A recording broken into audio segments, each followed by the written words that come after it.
Sa pong mapagpalang gabi sa ating lahat na kung saan ay inaabot ng tinig na ito. Salamat sa Panginoon sapagkat muli tayo po ay magkakasama-sama through social media upang sa maikling oras tayo po ay patuloy na makapakinig at makapag-aral ng salita ng Diyos. Samahan po ninyo ako saan man lugar kayo naroon, ano man ang inyong mga pinagkakaabalahan. Salamat sa Panginoon sapagkat nagagamit natin ang social media upang patuloy na maging platform natin.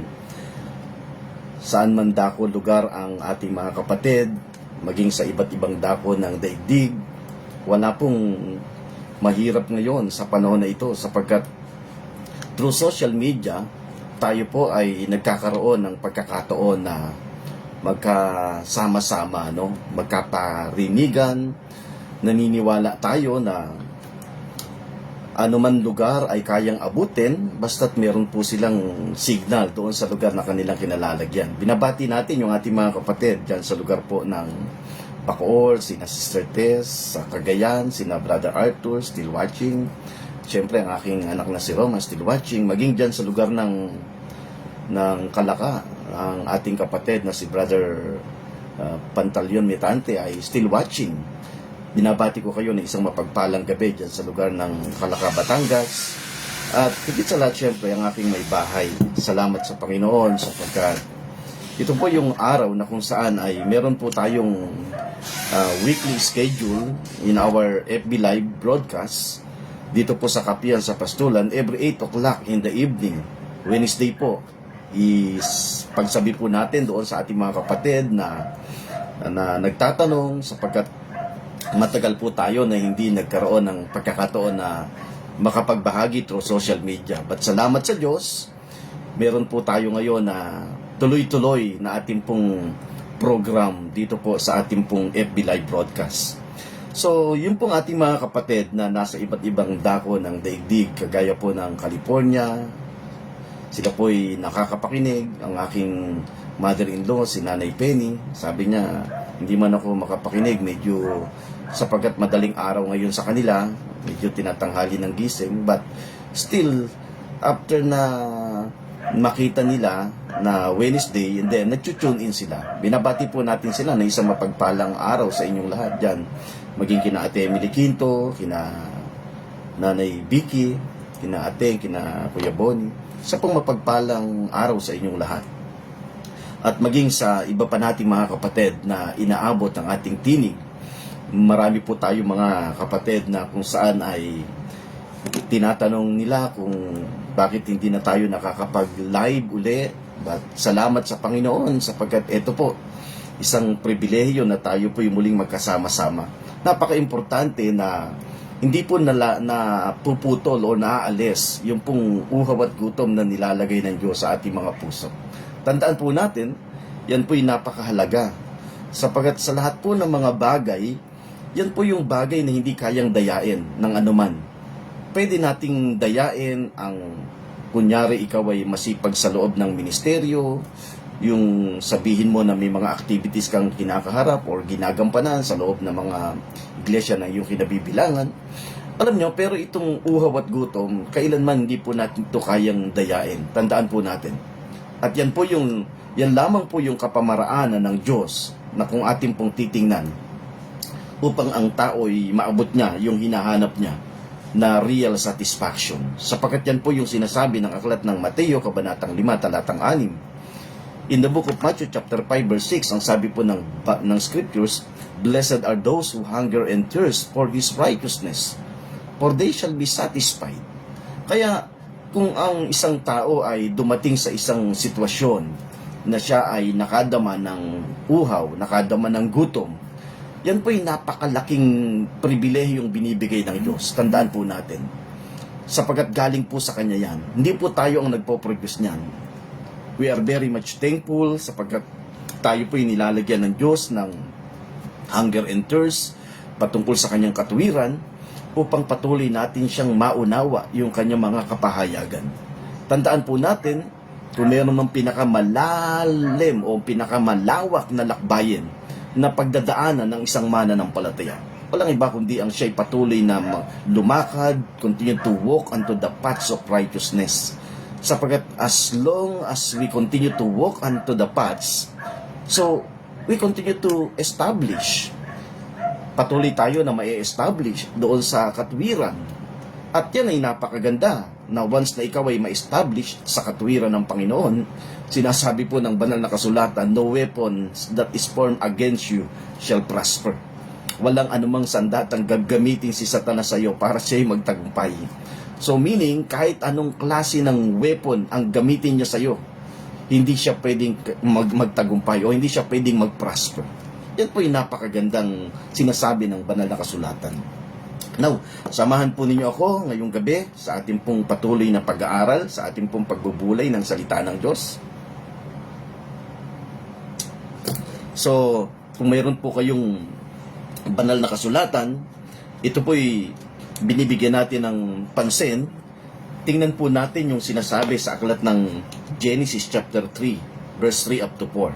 Basahin ko lang po ng saglit yun, no?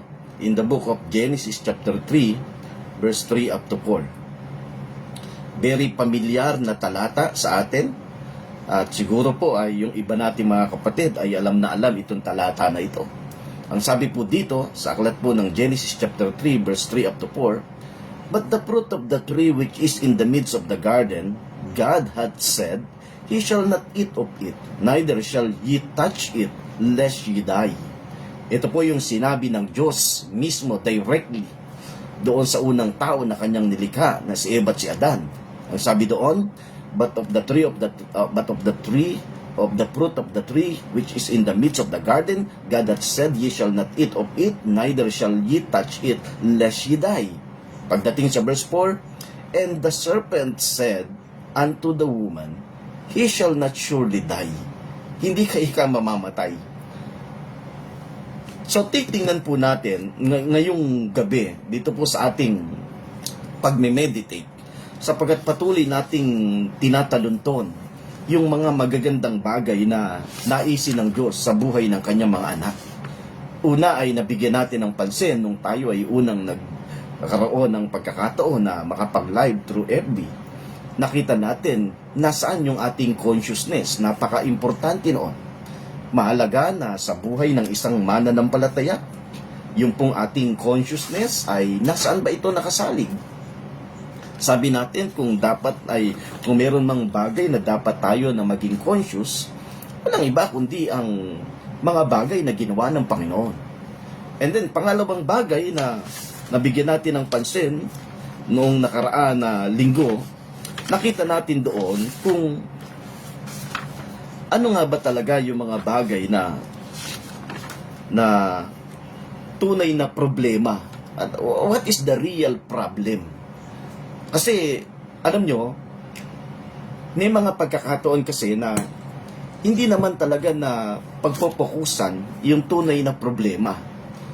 Merong iba't ibang klase ng problema na nilulutas ang isang tao, but yung pinakatunay na problema, hindi po nabibigyan ng solusyon.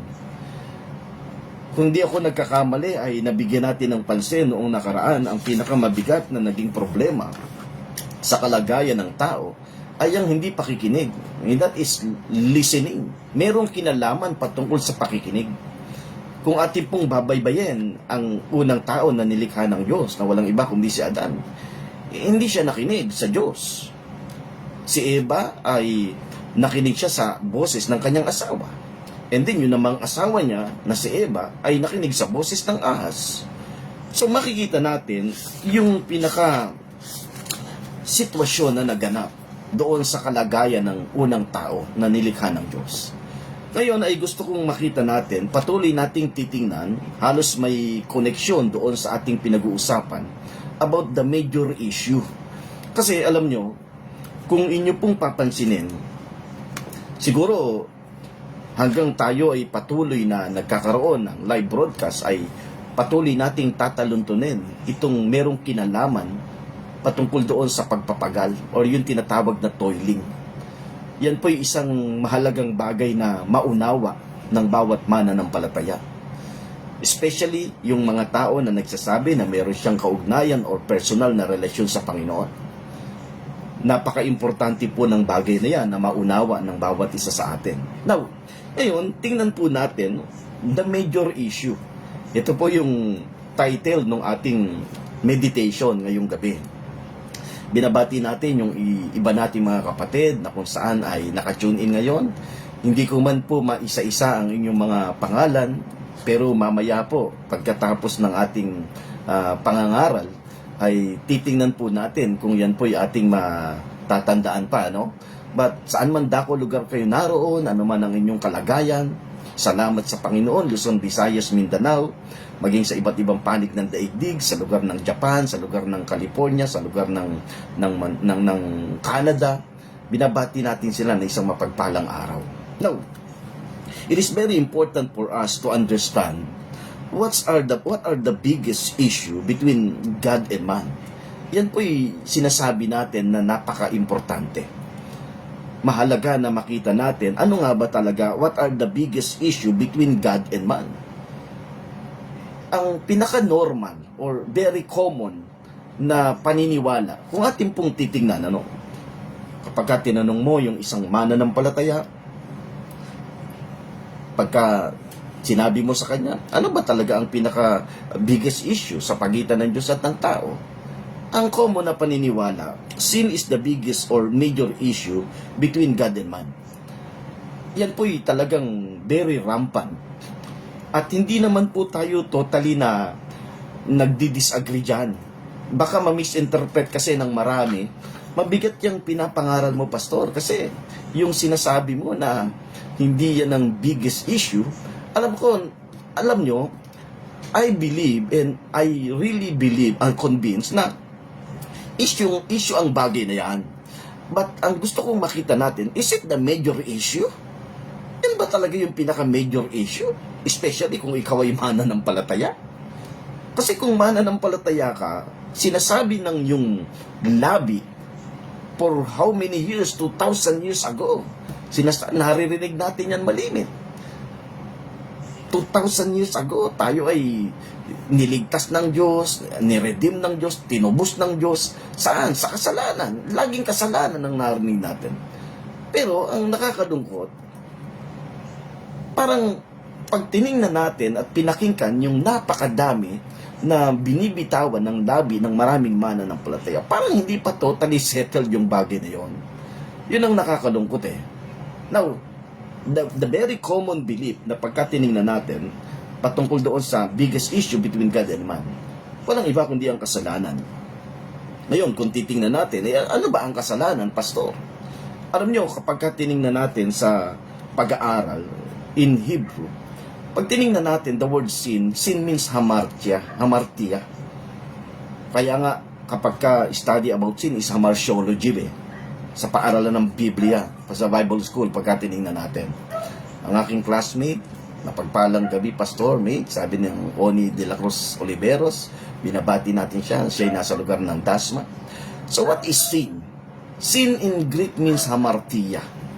Kapag tiningnan natin, pinag-aralan natin, study about sin is hamartiology. Ngayon, ang isang kahulugan niyan, pagka tiningnan natin, hamartia means missing the mark. So, kung ang sin means hamartia or missing the mark, ang pinaka-crucial na dapat na mabigyan ng kasagutan doon, what is the mark? Kasi kung hindi mo makikita o hindi magiging maliwanag sa'yo kung ano yung mark na tinutukoy, so basta ka na lang magbibitaw ng mga bagay na ginagawa ng isang tao at sinasabi mo, yan ay kasalanan, ito ay kasalanan. Kaya nga mapapansin natin, walang bukang bibig minsan ang isang tao, lalo na't mananampalataya, kundi puro kasalanan. At kung titingnan naman natin na yung bagay na yon, yung sinasabi nila na kasalanan, minsan hindi nagiging maliwanag. Bakit? Kagaya nga nung minsan, sabi nung isang kaibigan ko, meron siya naka-encounter na Japanese, sineshare niya na sinasabi ng kaibigan ko na ito yung kasalanan, ganun ganito. Alam niya, hindi siya maintindihan Hindi siya maintindihan ng Japanese Kasi sabi niya, paano magiging kasalanan? Sa kanila, legal yun. Yan ang sinasabi natin eh. Kasi alam nyo, pag tinignan talaga natin, the word sin, that is abstract kasi yan eh. No? Pero sa banal na kasulatan, meron tayong makikita na talagang isang katotohanan na meron pumapatungkol doon sa sinasabi ng sin. And that is the sin of unbelief.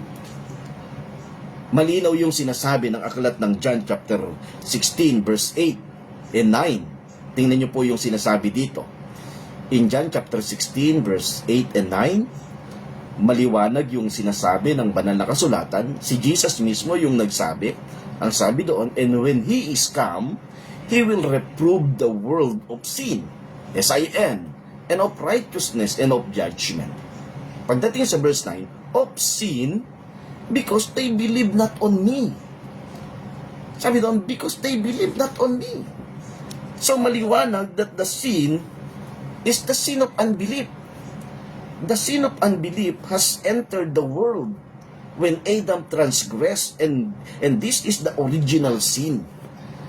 So yun ang makikita natin. Kaya nga, kung sinasabi ng isang mananampalataya, siya'y makasalanan, paano ka naging makasalanan? Eh, inalis ka na nga ng Diyos doon sa bagay na yon. Doon sa sinasabi natin na the original sin, and that is the sin of unbelief. You are a believers.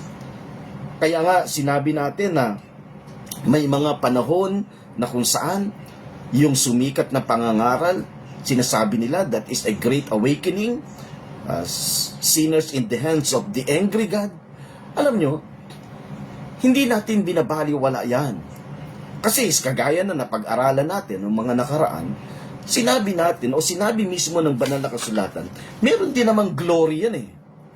Meron din namang glory yan. Why? Because that's the ministry of condemnation. Malinaw yung sinasabi ng aklat ng Korinto eh. Kung merong glory pagdating doon sa ministry of condemnation, but much more glory from the ministry of righteousness. Yun ang sinasabi natin. Kung merong kaluwalhatian doon sa ministry ng condemnation, much more glory from the ministry of righteousness. And we are focusing right now about the righteousness of God. Hindi tayo nakapokus doon sa ministry of condemnation because we believe if you are in Christ, now therefore, no condemnation. Yan ay sinasabi ng aklat ng Roma, kabanatang 8, talatang 1. Tingnan niyo po yung sinasabi ng Biblia. Kung meron kayong banal na kasulatan, binabati natin si Ate Rita Gamboa, still watching, dyan sa lugar ng Malagasan. Sabi po dito sa verse 1, there is therefore now no condemnation to them which are in Christ Jesus, who walk not after the flesh, but after the Spirit.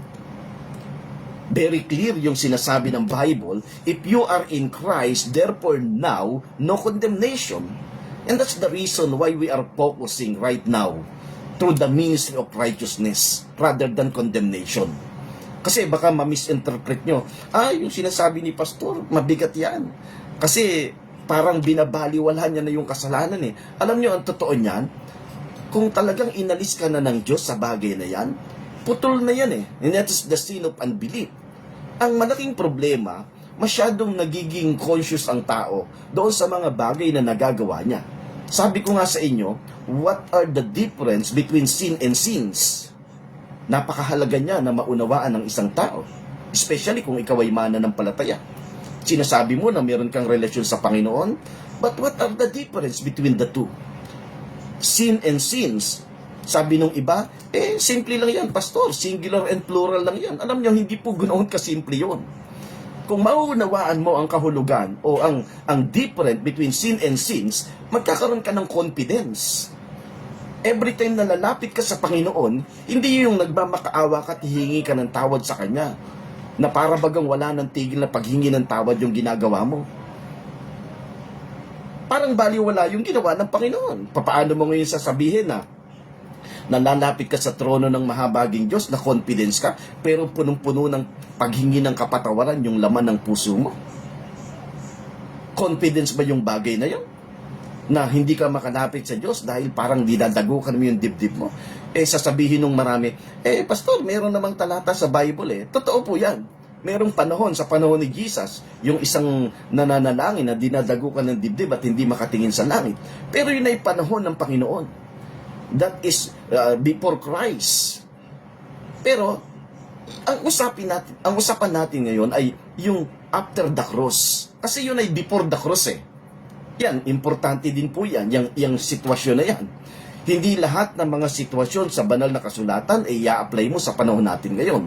Kasi kung ang nakita mong tagpo ay before the cross and then i-apply mo ngayon after the cross, magkakaroon tayo ng malaking problema. Na andito tayo ngayon sa panahon after the cross. Tapos na at ginanap na ni Jesus yung lahat ng mga bagay. Kaya yun ang napaka-importante. Now, tingnan nyo po, no? The difference between sin and sins. Babalikan ko na naman, sasabihin ng iba, pabalik-balik yung topic mo, pastor eh. Alam nyo, minsan kinakailangan mong balikan para mas lubos na maunawaan eh. Especially doon sa ating mga kapatid na medyo matagal tayo na hindi nakapag-live broadcast through FB. Maraming nananabik. Sabi niya, pastor, bakit hindi na namin napapakinggan yung mensahe mo? Inaabangan ko pa naman. Alam nyo, natutuwa ako. Kausap yan, nakikinig yung aking anak na teacher. Kausap niya yung isang teacher. Tinatanong, sabi niya, papa mo, bakit hindi na siya nagla-live ngayon? Maraming salamat sa Panginoon. Through social media, kahit papaano, marami tayo mga tao na kung saan ay inabot ng salita ng Diyos. Maaring kung ikaw ay isa doon, and I very much appreciated na kung saan naglalaan ka ng oras at panahon. Now, what are the difference between the two? Kasi mahalaga to, kasi kapag ka ito hindi mo naunawaan, wala kang confidence. Maliwanag pa naman ang sinasabi ng Bible, every time we come unto the throne of grace, we come with confidence. Yan ang sinasabi ng Bible. Tingnan nyo po, mahalaga yon na every time na lalapit ka sa Panginoon, sa trono ng kanyang biyaya, dapat with confidence. In Hebrews chapter 4, verse 16, let us come boldly unto the throne of grace with confidence. Kita mo, pag lalapit ka sa trono ng mahabaging biyaya ng Diyos, kinakailangan, you are confident.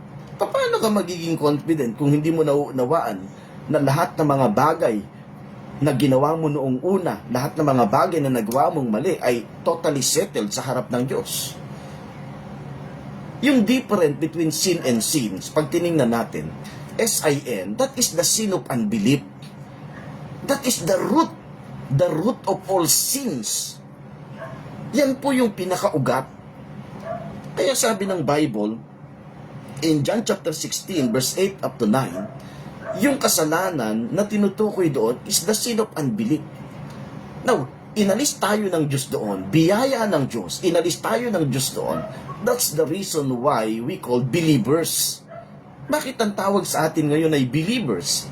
Because wala na tayo sa unbelief. Ikaw ngayon ay believers. So, kung ikaw ay believers, wala na yung sin, and that is the sin of unbelief, putol na yung ugat. Ngayon, parang isang puno. Yes, maaring makakita ka ng puno na hitik sa bunga. Napakadaming bunga. Pero pinutol na yung ugat, kahit na gaano kasariwa yung bunga, time will come, it will die down. Dadating ang panahon, yung puno na yun ay matutuyo. Hindi. Ngayon, ang nangyayari, baliktad. Ang nangyayari, hindi niya nakikita yung halaga ng ginawa na pinutol yung ugat. Nakapokus siya saan? Dito sa sanga. Doon sa mga bunga. Doon siya nakapokus. Kaya naman, every time na lalapit siya sa Panginoon, ano nangyayari? Tinitingnan niya ngayon yung lahat ng mga bagay na nagawa niyang mali. Sinusuri niya ngayon. Then they ask forgiveness. Sinasabi ng aklat ng Hebrew chapter 8, verse 12, I will remember your sins no more. Paano mo ngayon sasabihin yan? Sabi mismo ng banal na kasulatan, hindi ko na muli pang aalalahanin pa. Sa Diyos, lahat ng bagay that is settled sa harap niya. Kaya may nagtanong sa akin sabi niya, Pastor, ibig sabihin ba hindi na ako hihingi ng tawad sa Panginoon? Ang sabi ko sa kanya, alam nyo, hindi ko man sabihin ko man hindi na, huwag ka nang humingi or humingi ka, hindi naman yun ang issue Ang issue dito, meron pa bang bigat sa Diyos yun? yung paghingi mo ng tawad, mismong sinabi ng banal na kasulatan, I will remember your sins no more. Ngayon, saan ka hihingi ng tawad? Much better humingi ka sa taong involved. Ibang usapan na yun. Yun ang problema. Minsan, madaling ang tao humingi ng tawad sa Diyos dahil hindi niya nakikita. Pero kapag yung taong involved doon sa kasalanang sinasabi niya, doon nagkakaroon ng problema. Sabi ko, much better, mas may sense na kung hihingi ka ng tawad, humingi ka ng tawad doon sa taong involved na sinasabi mong kasalanan na nagawa mo. Kasi hindi naman pwedeng walang involved eh. Pwede ba magkasala ang tao na walang involved? Humingi ka ng tawad sa Diyos. Hihingi ka ng tawad sa Diyos eh. Alam mo naman na settled. Ibig sabihin, Pastor, kung kapag ako'y dumating doon sa point na meron akong nagagawang mali sa harap ng Panginoon, alam nyo, ang totoo niyan, ito yung dapat na maging klaro sa atin eh. If you are a believer in Christ, kung ikaw ay isang mananampalataya, hindi ka under na ng punishment. You cannot under the punishment. Why? Because all kinds of punishment idinagan na sa Panginoon. Saan tayo nakapailalim? We are under God's discipline and consequences. Yan, dalawang yan. Kung ikaw ay mananampalataya, you are under God's discipline and consequence. So kapag dumating ka doon sa point na meron kang nagawang mali, naging maling desisyon, then you must suffer the consequence. Kung nagdesisyon ka ng mali, you must suffer the consequence. Hindi pwedeng walang consequence eh. Parang ganito yan eh. Sasabihin mo, Pastor, ibig sabihin ba, mananatili akong matuwid sa harap ng Diyos kahit na anong gawin ko? Hindi ako magsasabing mananatili kang matuwid. Ang banal na kasulatan mismo magsasabi na ikaw ay matuwid sa harap ng Diyos. Kasi bakit? From slavery of sin to become slave of righteousness. O very clear yung sinasabi ng aklat ng Roma. Mula sa pagkaalipin ng kasalanan, tayo inilagay niya sa pagkaalipin ng katuwiran. So, from slavery of sin to become slave of righteousness. Nung ikaw ba'y naandito sa slavery of sin, pag gumawa ka ng mabuti, mawawala ba yung pagiging makasalanan mo o pagiging alipin mo? Hindi ha. Andyan ka pa din. Pero salamat sa Panginoon, naandoon tayo sa ganoong kalagayan, gumawa ng paraan ng Diyos, inilagay niya tayo saan? From slavery of sin to become slave of righteousness. So, andito ka na ngayon. You are righteous. May nakagawa ka ng mali. Mawawala ba yung pagiging matuwid mo? Hindi mawawala yun kasi ang Diyos ang gumawa noon eh. Pero, kung meron kang nadesisyong mali, like for example, lumabag ka, you are under the Constitution, then, you must suffer the consequence. Yan ang sinasabi natin, kung tayo'y mananampalataya, tayo nasa ilalim ng discipline and consequences. Minsan, tatalakayin natin ang bagay na yan. Napakaganda rin po niya na makita natin. Michelle Diego, still watching, isang mapagpalang gabi. Now, it is very important for us to understand kung ano po yung biggest issue between God and man. Yan po yung tinitingnan natin. Ang very common belief, sin is the biggest or major issue between God and man. And what is sin?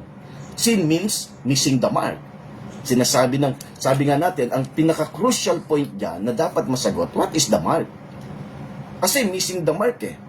Actually, si Jesus, hindi siya missing the mark eh. Hindi siya miss the mark eh. They hit the mark. Tayo miss the mark. Kung ang pag-uusapan na yung sin na tinutukoy natin. Now, God was angry, sabi doon, God was angry at the entrance of death. That was the gist of the object of His anger. Ito yung pinaka-main point eh. Kung papansin ninyo at babalikan doon sa ating pag-aaral, ang pinaka-main point talaga na makikita natin, nagalit ang Diyos. Why? Kasi nakapasok yung kamatayan. That's very clear. Even si Satan alam yon. Tingnan nyo, balikan ko yung sinabi natin in Genesis. Ang sabi ng Genesis chapter 3, sinabi ng babae, but the fruit of the tree which is in the midst of the garden, God hath said, ye shall not eat of it, neither shall ye touch it, lest you die. Sinabi mismo nung babae, doon sa ahas, nakausap niya. And then, alam din naman ng ahas. Ang sabi ng ahas, and the serpent said unto the woman, he shall not surely die. Anong issue sa pagitan nila? Yung kamatayan. At yun ang sinasabi natin. Dito sa ating pinag-uusapan, ang Diyos ay nagalit. He was angry nang makapasok yung kamatayan. Ang malaking problema, sinasabi ng napakadami, at maging tayo man ay nakonvince sa bagay na yan, God became angry because of sin. Alam nyo, kahit bali-balik rin ko, hindi ko makita yung word na sin sa banal na kasulatan. Punta muna tayo dito sa ating tinitingnan. Now, God was angry at the entrance of death. That was the grease or the object of his anger. Sabi doon, he wasn't mad at Adam's offense, although he wasn't happy about it. Hindi siya nagalit doon sa pagka-offense na ginawa ni Adan, pero hindi rin naman siya natuwa. Kasi baka akala nyo magkaroon tayo ng wrong interpretation, ma-misinterpret nyo. Ay, ibig sabihin, pastor, hindi pala nagalit ang Diyos doon sa ginawang pagsuway ni Adan.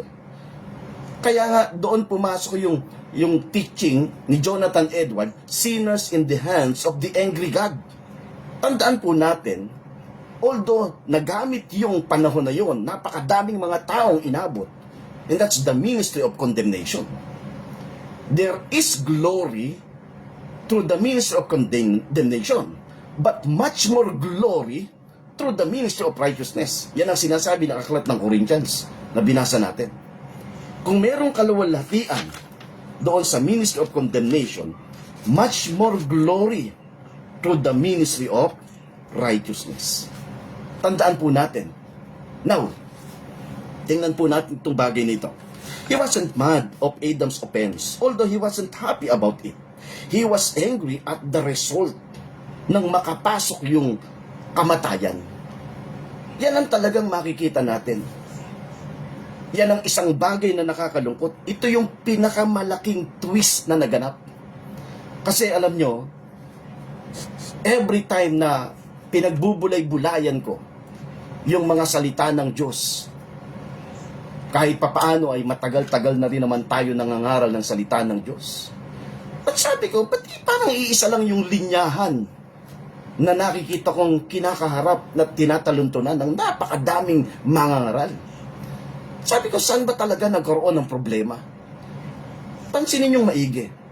Sabi doon, ito ang pinakamalaking twist na makikita natin. Many preachers saying that God was angry of Adam's and his offense. Laging nakapokus saan? Doon sa pagsuway na nagawa ni Adan. Kaya naman, pagka tinignan natin, pag doon nakapokus, ang laging point ng preaching ay obedience. Laging point ng preaching ay obedience. Eh sabi ko nga, doon sa nagtanong sa akin, pakitanong mo nga sa kanya kung siya ba'y nakasunod. Actually, the word obedience, kung titingnan natin in Old Testament, pag tiningnan natin yung word ng obedience, shama. To hear, to listen. And then, pagdating sa New Testament, that is a hufako, attentive hearkening. So, the word obedience means hearing or listening. At yun ang pinaka-issue. Yun ang pinaka-issue. Si Adan ay hindi nakinig sa utos sa sinasabi ng Diyos. And then, si Eva ay hindi nakinig sa sinasabi ng Diyos. Si Adan ay nakinig kay Eva, ang Eva ay nakinig sa ahas. Yun ang talagang makikita natin. And that's the biggest, that's the issue. That's the main issue. Yan ang tinalakay natin noong nakaraan. Now, but the real issue was kept hidden, which is the entrance of death. Ito yung tinitingnan natin. Ito yung pinakamabigat eh. Natakban yung real issue or the major issue na walang iba kundi nang makapasok ang kamatayan. Hindi ba nakapasok ang kamatayan? Yun ang malungkot na nangyari sa henerasyon ng tao. Now, they always focus on man's disobedience imbis na pagpokusan yung entrance of death as the real issue between God and man.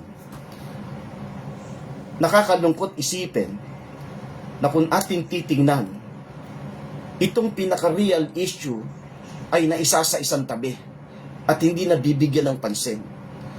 Bagkus ang laging napagbibigyan ng pansin ay walang iba kundi yung disobedience.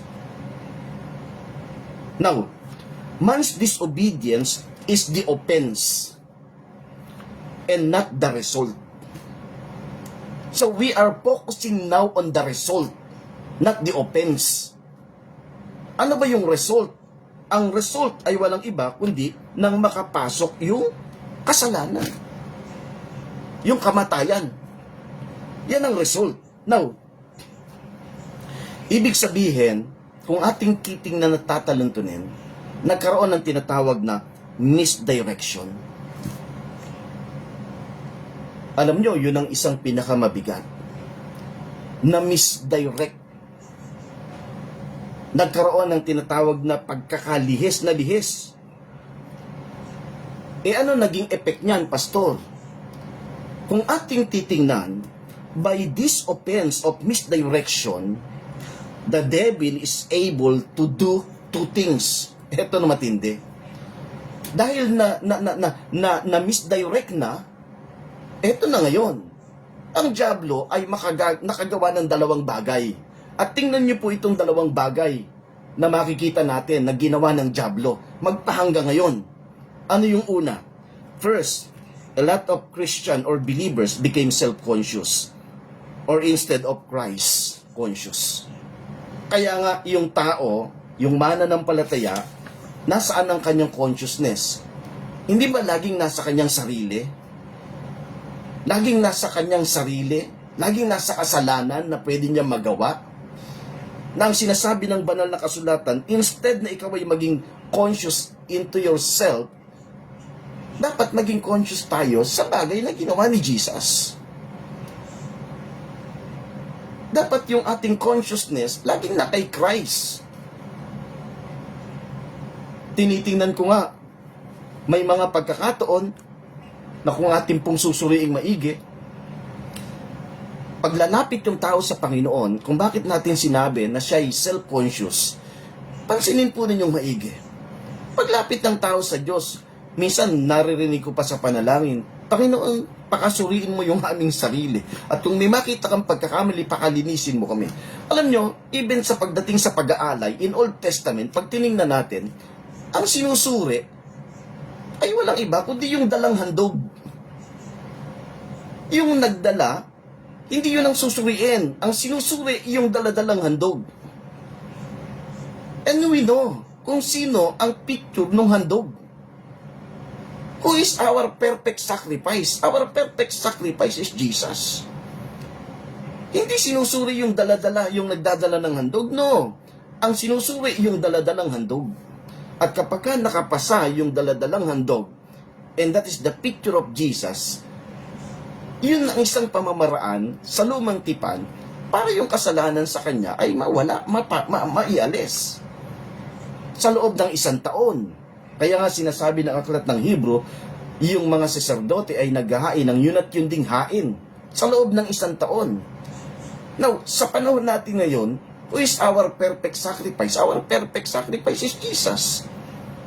So, ang mangyayari ngayon, kung lalapit ka sa Panginoon at susuriin mo lagi yung sarili mo, imposibleng wala namang makita ang Diyos na kamalian dyan.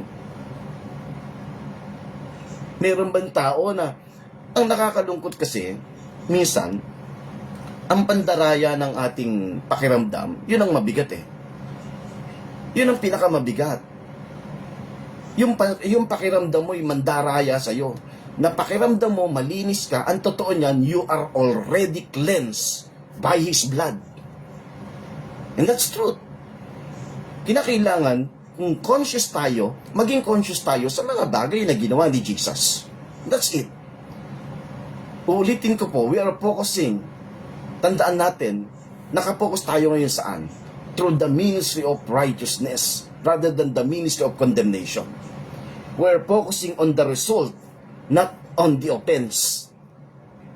Ano ba yung result? Nakapasok ang kamatayan. And that's the result.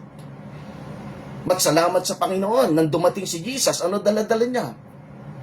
Buhay. Hindi na niya dala-dalang kamatayan. Ang dala-dala niya ay buhay. At yun ang sinasabi natin, by this offense of misdirection, the devil is able to do two things. The first is, a lot of Christians or believers became self-conscious instead of Christ. Tandaan po natin, Hebrew chapter 10 verse 2. Kung meron man tayong makikitang bagay dyan, ayaw ng Diyos na tayo ay maging conscious saan? Doon sa ating sarili. O sinasabi natin na kasalanan. Be conscious in Christ, doon sa mga bagay na kanyang ginawa. Anong sabi doon sa Hebrew chapter 10 verse 2? Sabi po ng banal na kasulatan, For then would they have not ceased to be offered, because that the worshippers, once purged, should have no more conscience of sins. So our consciousness, instead na ilagay mo yan sa kasalanan, ilagay mo lagi sa Panginoon. Yan ang isang bagay. Pangalawang bagay na ginawa ni Satanas, toiling and death were hidden from the public view. Ito po yung nakakalungkot. Dahil na misdirection ang tao, dahil na misdirect ang pagkaunawa, nakapokus siya doon sa offense rather than the result, ang nangyari, naging conscious sa kanyang sarili, and then, yung toiling and death were hidden from the public view. Naitago yung bagay na yon. Sabi ko nga, kakaunti yung naririnig ko na nangangaral patungkol po doon sa pagpapagal. Ang totoo niyan, pag binasa natin ang banal na kasulatan, in the book of Genesis chapter 3, after Adam's offense, makikita natin doon anong nangyari. Hindi ba dumating doon sa point na ang tao ay magpapagal? Pag tiningnan natin, basahin natin, in the book of Genesis chapter 3, dito'y makikita natin, after the offense of Adam, ang sabi ng verse 17, basahin ko po, And unto Adam he said, Because thou hast hearkened unto the voice of thy wife, and hast eaten of the tree of which I commanded thee, saying, Thou shalt not eat of it, cursed is the ground for thy sake. In sorrow shalt thou eat all the days of thy life. Verse 18, Thorns and also and thistles shall it bring forth to thee, and thou shalt eat the herb of the field. Pagdating sa verse 19, In the sweat of thy face shalt thou eat bread, till thou return unto the ground, for out of it was thou taken, for dust thou art, and unto dust shalt thou return. Anong ibig sabihin noon, Pastor? That's toiling. Sa pawis manggagaling ang iyong kakainin. Sa bunga ng iyong pawis manggagaling ang iyong kakainin. Sapagkat galing ka dyan, sabi doon, till thou return unto the ground, for out of it was thou taken, for dust thou art, and unto dust shalt thou return. Diyan ka din babalik. Yan ang nakikita natin, the toiling and death were hidden from the public view. Because a lot of Christians, they were focusing on the offense rather than the result. Yan ang nakakalungkot. Nang makapasok yung kasalanan, ito yung pinakamatindi. That's the major issue. Kaya nga, major issue yung ating pinag-uusapan eh. The major issue, nung makapasok yung kamatayan. Dahil na misdirection ng tao, ito na nangyari. Sabi ko nga, bibihira yung nangangaral patungkol sa pagpapagal. Alam nyo, kaya kung ating pong papansinin, ito yung totoo. Kung ating pong papansinin, this is the reason kung bakit balik-baliktarin mo man ang banal na kasulatan, wala kang mababasa na pinapalapit ni Jesus ang tao at bibigyan niya ito ng kapatawaran. Wala. But I believe na once na lumapit ka sa Panginoon, patatawarin ka niya. Kasi meron ngang isang lalaking paralitiko. Pag binasa natin sa aklat ng Mateo, yung lalaki hindi naman humingi ng tawad pero pinatawad ng Diyos.